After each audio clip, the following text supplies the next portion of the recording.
അയാൾ ഒരു ക്രിമിനൽ, 18 വയസ്സുള്ള കുട്ടിയല്ലല്ലോ.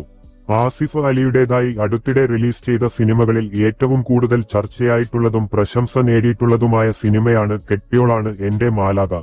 മാരിറ്റൽ റേപ്പ് പോലുള്ള ക്രൂരമായ കാര്യങ്ങൾ സിനിമയിൽ നോർമലൈസ് ചെയ്തതായി തോന്നിയെന്ന് അഭിപ്രായമുള്ള ഒരു വിഭാഗമുണ്ട്.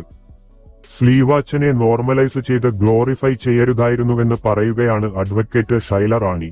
ആ സിനിമയിലെ വിഷ്വൽസ് നോക്കുകയാണെങ്കിൽ ആ പെൺകുട്ടിയുടെ ചുണ്ടെല്ലാം കടിച്ചു പറിച്ച് അവളെ റേപ്പ് ചെയ്തതായി കാണാം.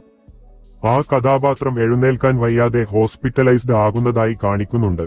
എന്നിട്ടും അതിനെ നോർമലൈസ് ചെയ്ത് പെൺകുട്ടിയുടെ കഥാപാത്രം ഭർത്താവിന്റെ കഥാപാത്രത്തിന് ക്ഷമ കൊടുക്കുന്നതായി കാണാം.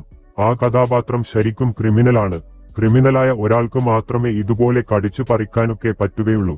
ആ സിനിമയൊന്നും സമൂഹത്തിനു മുന്നിൽ നോർമലൈസ് ചെയ്ത് ഗ്ലോറിഫൈ ചെയ്ത് കാണിക്കേണ്ട ഒന്നല്ല.